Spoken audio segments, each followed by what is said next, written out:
What if I told you that a 10-year-old girl living on the streets would become the key to solving one of the most twisted kidnapping cases ever? Buckle up, because this story will blow your mind. Picture this: it's 10 p.m. on a freezing winter night. Snow is falling hard, and most people are safe inside their warm homes. But not Alina. This brave little girl has been living in an abandoned security booth on a deserted highway for 3 months now. Her torn sneakers can barely keep the snow out, and all she has for warmth is a pile of old newspapers. Alina had found one stale bread roll that morning from a kind baker. That was it, her whole meal for the day. Tomorrow, she planned to wash car windows at traffic lights, hoping people would spare some coins.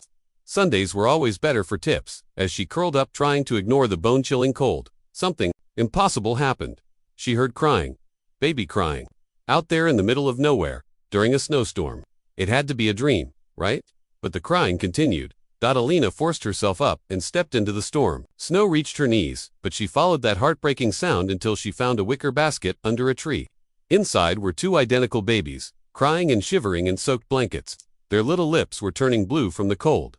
Without thinking twice, Alina ripped off her only jacket, a torn but warm coat she'd found in a dumpster, and wrapped it around the twins. The freezing air hit her like a punch, but those babies needed warmth more than she did. She scooped them up and ran toward the highway, desperately hoping for help. After what felt like forever, headlights appeared. Alina planted herself in the middle of the road, waving her arms frantically. The car skidded to a stop. A heavy man in a baseball cap rolled down his window, took one look at the scene, and immediately snapped a photo before calling 911. Meanwhile, 50 miles away, Marcus Rodriguez was pacing his office like a caged animal. The glass walls of his construction company reflected the city lights, but all he could see was his desperation. It had been a week since his twin sons vanished. A week without sleep, without proper food, without thinking about anything except finding them. The kidnappers had gone silent after their initial ransom demand. His assistant brought coffee that Marcus didn't touch. Any news from the police? Nothing, sir. They're still checking the hospital security cameras. Marcus ran his hands through his hair. His sons had been born premature just 2 months ago. Someone had stolen them right from the intensive care unit of the city's most expensive private hospital. How could nobody have seen anything? His phone rang. Detective Williams. Mr. Rodriguez, we found your boys.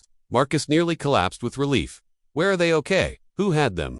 A street kid found them on the highway. They're heading to the hospital for medical checks now. A street kid? Yes, about 10 years old. Says she found them abandoned in the snow. Marcus frowned. Something didn't add up. Why would kidnappers abandon his children exactly where a little girl could find them? And why was that girl out there during a blizzard? I'm on my way, he said, grabbing his BMW keys. As he drove through the icy streets, Marcus couldn't shake the feeling there was more to this story. The kidnappers had been professional so far. Abandoning the kids randomly wasn't their style. And this girl, who was she? What was she doing alone on a highway in the middle of a storm? The answers were waiting at the hospital, where 2 completely different worlds were about to collide. The photo made every morning paper. Alina kneeling in the snow, shielding 2 babies with her body while the storm raged around them. The headline screamed, "Snow Angel." Alina woke up in a bed at the children's shelter, confused why everyone was looking at her differently. Mrs. Carter, the social worker, walked in with a stack of newspapers. "Look, sweetheart, you're famous." Alina stared at the front page image. She looked so small and fragile she barely recognized herself. "Why did that man take my picture?" "Because you did something extraordinary. You saved 2 lives. I just did what anyone would do." Double quotes. Mrs. Carter smiled sadly.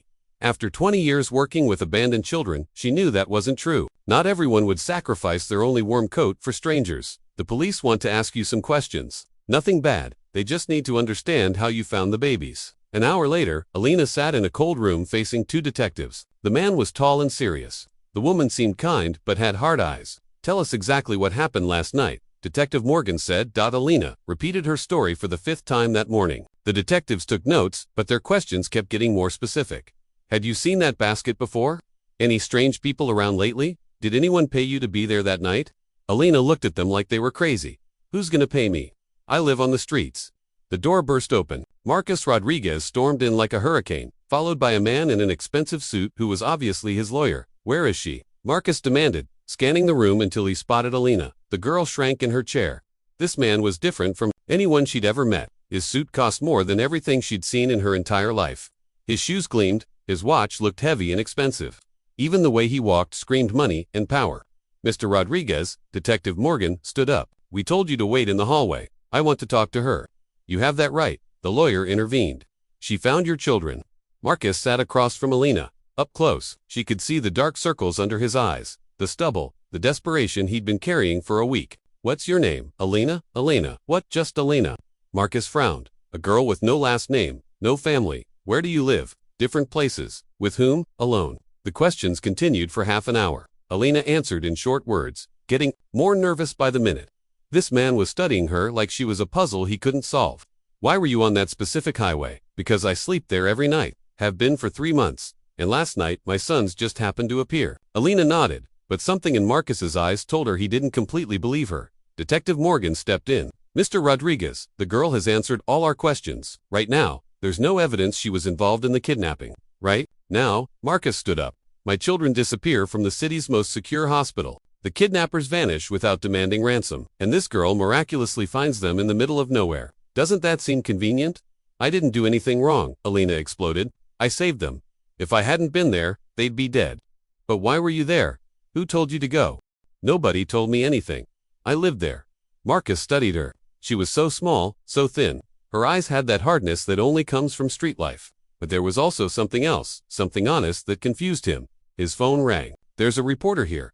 Says she wants to talk about the case." "What reporter?" "Sarah Mitchell from the National Herald." Marcus knew that name. The journalist who exposed political corruption and social injustice cases. What was she doing in his story? 3 hours later, they were still arguing in the shelter director's office. Alina kept refusing Marcus's proposal. "Look, it's not permanent," Marcus said. "Just until the investigation ends. The police think you might be in danger." "Why would I be in danger?"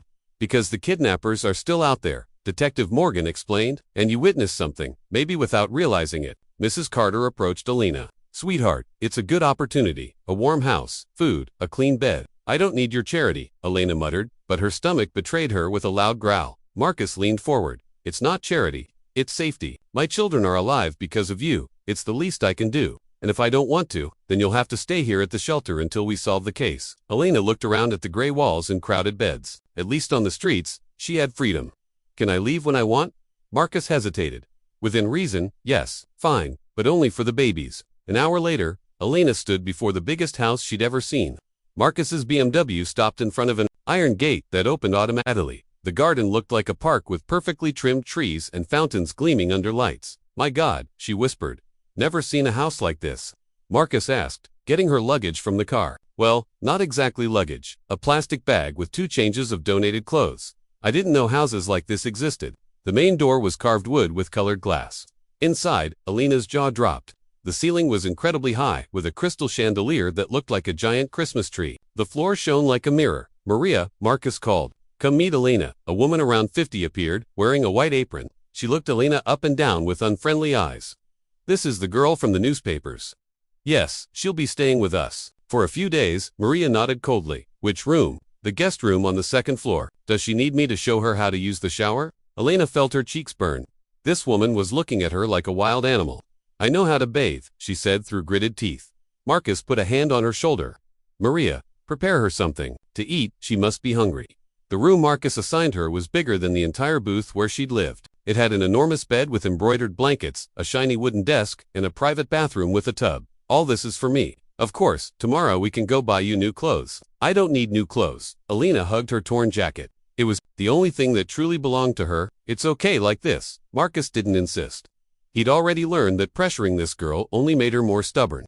"The twins are across the hall. Want to meet them?" Elena's eyes lit up for the first time since arriving. The baby's room was like a magazine catalog. Twin cribs of white wood, musical mobiles, expensive toys everywhere. The little ones slept peacefully, unaware of the adventure they'd lived. "Their names are Jake and Matt," Marcus whispered. Alina approached the cribs. The babies looked so different from how she remembered them. Clean, warm, safe. "They're chubby." She smiled. "Yes, the doctor says they're perfect, thanks to you." For the first time, Alina felt useful, not like a burden or a suspect, but like someone who had done something important. "Their mom, where is she?" Marcus's smile disappeared. "Their mother died when they were born.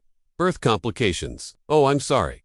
That's why they need all the protection possible. It's just the 3 of us now." Alina nodded, watching Jake move his little hands while dreaming.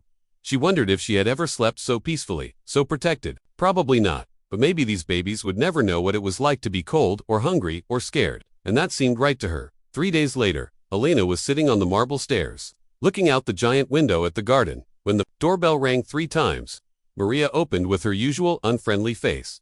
"What do you want?" "I'm here to see Alina. I'm a journalist." "The boss isn't here." "I'm not here to see the boss. I'm here to see the girl." Sarah had covered enough child abuse cases to know when a kid needed someone on their side. She found Alina on the stairs. "Hi, I'm Sarah. Can we talk?" Alina looked at her suspiciously. She was young for a journalist, maybe 30, with jeans and a simple shirt that made her look normal. "You also think I lied?" "Why would I think that? I don't know you." The honest answer surprised Alina. She was used to adults pretending to believe her or not believing her from the first minute. "Do you want to interview me for the newspapers? I want to know if you're okay." Sometimes kids who help solve crimes end up hurt by the process. Sarah sat beside her on the stairs. "Do you like being here?" Alina shrugged. "It's weird. Everything shines. Food appears by itself. There's always hot water when I turn the faucet, but they look at me like I'm strange. Mrs. Maria counts things when I leave the room. Mr. Marcus asks me questions all the time, like he expects me to change my story." Sarah straightened up. "And yesterday a detective came. Asked me if I'd seen strange cars on the highway before finding the babies." "Had you seen any?" Alina was quiet for a long moment. "I didn't tell her." "Why not?" "Because when you say things like that, they blame you for everything." Sarah pulled out her notebook slowly. "Alina, if you saw something important, you have to tell the police. The kidnappers might hurt other children. Will you protect me if I talk? I'll do everything I can." Alina took a deep breath. 3 days before finding the babies, I saw a black van parked near my booth. 2 men were talking on the phone. One said the boss wanted them to wait for orders. Did you hear anything else? They said something about the hospital, and when the time comes, I thought they were doctors or something. Could you recognize them? Maybe. One was skinny with a beard. The other was fat and wore a cap. Sarah wrote quickly. "Why didn't you tell the police this?"